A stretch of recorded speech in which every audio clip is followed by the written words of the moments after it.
नमस्कार दोस्तों, स्वागत है आप सभी का हमारे इस YouTube चैनल पे जिसका नाम है प्रॉपर्टी नेक्स्ट। मेरा नाम है भूपेंद्र साहू और इस एपिसोड में, इस वीडियो में आज हम बात करेंगे डायवर्शन के ऊपर। डायवर्शन होता क्या है, क्यों कराना जरूरी है, कराने के लिए क्या क्या डॉक्यूमेंट्स लगते हैं और इसको करा लेने के फायदे क्या क्या हैं। तो अगर आप पहली बार इस YouTube चैनल पे आए हैं तो इसको आप सब्सक्राइब जरूर कर लीजिए, क्योंकि रियल इस्टेट पे, फाइनेंस पे, मनी मैटर्स पे काफ़ी सारे वैल्यूएबल टिप्स और इन्फॉर्मेशन हम शेयर करते हैं, तो इसलिए इसको आप सब्सक्राइब जरूर कर लीजिएगा।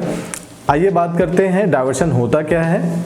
डायवर्शन का सिंपल मीनिंग अगर हम समझें तो उसका मतलब होता है चेंज कराना। किस चीज़ में चेंज कराना? अगर हम रियल इस्टेट के लैंग्वेज में बात करें तो जो लैंड होती है बेसिकली वो एग्रीकल्चरल लैंड होती है। जब भी हम कोई लैंड देखते हैं वो बेसिकली एक एग्रीकल्चरल लैंड है। जब हम उसका उपयोग किसी और पर्पज से करना चाहते हैं, कुछ वहाँ पे कंस्ट्रक्शन कराना चाहते हैं, बिल्डिंग डेवलपमेंट कराना चाहते हैं, तो उस केस में उसका हमें रजिस्ट्रेशन में यानी कि गवर्नमेंट के पास जाके उसका लैंड यूज चेंज कराना पड़ता है। इसी को हम कहते हैं डायवर्शन।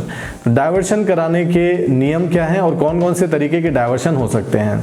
80% केसेस में लोग रेसिडेंशियल डायवर्शन कराते हैं, क्योंकि लोगों को घर चाहिए, घर बनाने के लिए लैंड खरीदते हैं लोग। तो जो लैंड हम देखते हैं 200-300 रुपए पर स्क्वायर फीट में जो लैंड मिल रहा होता है वो बेसिकली एग्रीकल्चरल लैंड होता है, और उसमें जब हम कोई घर बनाते हैं तो उसके लिए हमें कराना होता है रेसिडेंशियल डायवर्शन।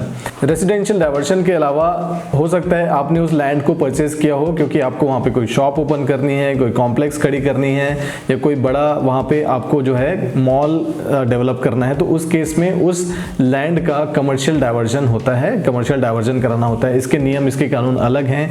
और जो तीसरा प्रकार होता है वो होता है इंडस्ट्रियल डायवर्शन। इंडस्ट्रियल डायवर्शन, अगर आप किसी तरह का कारखाना खोलना चाहते हैं, फैक्ट्री डालना चाहते हैं, कोई वर्कशॉप आप वहां पे स्टार्ट कर रहे हैं, तो उस केस में आपको इंडस्ट्रियल डायवर्शन कराना जरूरी है। तो अगर आप कोई लैंड खरीद रहे हैं और वो बताया तो जाता है कि डायवर्टेड लैंड है, तो आप ये जरूर चेक कर लेंगे किस तरह का डायवर्शन है, क्या वो रेसिडेंशियल डायवर्टेड है, कमर्शियल है या फिर इंडस्ट्रियल डायवर्शन हुआ है। इसके अलावा और भी डायवर्शन होते हैं, जैसे अगर आप वहाँ पे हॉस्पिटल खोलना चाहते हैं तो उसके लिए अलग तरह का डायवर्शन होता है। आप स्कूल खोलना चाहते हैं, अलग डायवर्शन होता है। आप गोडाउन बनाना चाह रहे हैं या किसी भी तरह का अलग हो रहा है आपका यूज वहाँ पे, तो उस केस में अलग अलग तरह के डायवर्शन होते हैं। बट प्राइमरली देखा जाए तो 80% केसेस में आपको रेसिडेंशियल डायवर्टेड लैंड ही मिलेगा, 80% केसेस में। तो आइए आगे बात करते हैं कि डायवर्शन कराने का फायदा क्या है। आपने सुना होगा कि गवर्नमेंट जब कोई प्रोजेक्ट लेती है, कोई रोड बनता है, किसी तरह का वहाँ पे एक नया प्रोजेक्ट आ रहा होता है, तो उस केस में गवर्नमेंट लैंड एक्वायर करती है, लैंड को जो है अधिग्रहित करती है। उस केस में आपको ज़्यादा मुआवजा मिलता है और ये नॉर्मली जो मार्केट रेट होता है उसके डबल होता है, यानी कि जो नॉन डाइवर्टेड लैंड का रेट होता है उसका डबल होता है। अगर आपका 200 रुपये पर स्क्वायर फीट के हिसाब से वहाँ पे नॉर्मल लैंड का रेट है, यानी कि एग्रीकल्चरल का लैंड का रेट है, तो कम से कम 400 रुपये के आसपास पर स्क्वायर फीट के हिसाब से नॉन डाइवर्टेड लैंड का रिकॉर्ड होता है।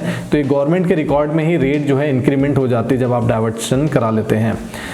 चूंकि गवर्नमेंट के रिकॉर्ड्स में रेट बढ़ गया तो सिमिलर फैशन में मार्केट रेट जो होता है वो भी लगभग इसी तरह से वेरी करता है। आप देखेंगे कि जो 200 रुपये पर स्क्वायर फीट के आसपास का एग्रीकल्चरल लैंड आप परचेज करने वाले हैं, तो उसी की तुलना में लगभग 400-450 पर स्क्वायर फीट के हिसाब से जो डाइवर्टेड लैंड होता है वो मिलता है। ये मैं बात कर रहा हूँ ओपन लैंड की। अगर हम प्रोजेक्ट की बात करें तो उसमें अलग चीज़ें वेरी करती हैं, क्योंकि वहाँ पे और भी बहुत सारा चीज़ डेवलपमेंट करके दिया जा रहा होता है।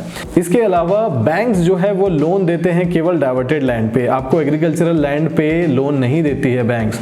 तो बैंक से लोन लेने के लिए भी डाइवर्शन कराना जरूरी है। आपको बिल्डिंग कंस्ट्रक्शन करानी है, रेजिडेंशियल पर्पस से, कमर्शियल पर्पस से, किसी भी तरह का निर्माण करना है तो उसके लिए डायवर्शन का होना जरूरी है। बिना डायवर्शन के अगर आप कहीं किसी तरह का डेवलपमेंट कराते हैं, कंस्ट्रक्शन कराते हैं, तो दैट इज इलीगल, वहाँ पे आपके खिलाफ कार्रवाई हो सकती है। तो इसलिए डाइवर्टेड लैंड का होना जरूरी है। खरीदने से पहले ये चेक जरूर कर लें कि वो डाइवर्टेड लैंड है या नहीं। तो दोस्तों ये तो हमने जान लिया कि फायदे क्या हैं डायवर्शन कराने के, डायवर्शन होता क्या है। अब आप अगर डायवर्शन कराना चाहते हैं किसी लैंड तो आपको कौन कौन से डॉक्यूमेंट चाहिए? सबसे पहले B1 किस्तबंदी खतौनी आपको लगती है, नक्शा लगता है और उसके साथ साथ खसरा लगता है। उसके साथ साथ आपको अधिकार अभिलेख लगता है, यानी कि प्रॉपर्टी राइट, यानी कि वो जमीन आपकी है ये पता होना चाहिए, आपका नाम उस पर रजिस्टर्ड होना चाहिए, ये चीज़ आपको लगती है। और उसके साथ साथ आपको लगता है इसमें मिसल के साथ साथ इसमें जो ज़मीन आप यूज़ करने वाले हैं, किस तरह से यूज़ करने वाले हैं, तो उसका लेआउट लगता है। तो इस तरह से लगभग 5-6 डॉक्यूमेंट्स आपको लगते हैं जब आप किसी भी प्रॉपर्टी को, किसी भी लैंड को आप जो है डायवर्शन कराना चाहते हैं। डायवर्शन कराने हैं तो आवेदन कहाँ करना होता है? तो डायवर्शन कराने के दो जो मैंने आपको बताया कि एक तो आप रेसिडेंशियल डायवर्शन कराते हैं या फिर आप उसका रेसिडेंशियल या इंडस्ट्रियल कराते हैं या अदर पर्पस के लिए आप जो है डायवर्शन कराते हैं। तो अगर आप रेसिडेंशियल पर्पस के लिए डायवर्शन करा रहे हैं तो आपको एसडीएम कार्यालय यानी कि जो अनुविभागीय अधिकारी राजस्व होते हैं उनके पास आपको आवेदन करना होता है। और अगर आप दूसरे पर्पस से कमर्शियल यूज़ के लिए, इंडस्ट्रियल के लिए या किसी और अन्य कार्य के लिए आप डायवर्शन करा रहे हैं तो उस केस में आपको व्यावसायिक तथा औद्योगिक जो डिपार्टमेंट होता है और कलेक्टर महोदय जो होते हैं उनके यहाँ पे आपको इसके लिए अप्लाई करना होता है। तो ये सारी चीज़ें समझ ली। सो दोस्तों आई होप कि आपको चीज़ें समझ में आई, डायवर्शन क्या होता है, इसके फ़ायदे क्या हैं और क्या क्या डॉक्यूमेंट्स लगते हैं, नेक्स्ट इसका प्रोसेस क्या होता है। कई राज्यों में इसको ऑनलाइन भी किया गया है, हमारे छत्तीसगढ़ में क्या इसका ऑनलाइन प्रोसेस है इसके बारे में बात करेंगे। नेक्स्ट वीडियो में मैं इसको लेके आने वाला हूँ, तो आप उस वीडियो को ज़रूर देखिएगा। और ये वीडियो कैसा लगा मुझे कॉमेंट करके ज़रूर बताइए, इसमें आपका क्या ओपिनियन है और कौन कौन सी चीज़ें कवर की जा सकती हैं रियल एस्टेट के अंदर, उसके बारे में मुझे जरूर बताइएगा कमेंट सेक्शन में जाके।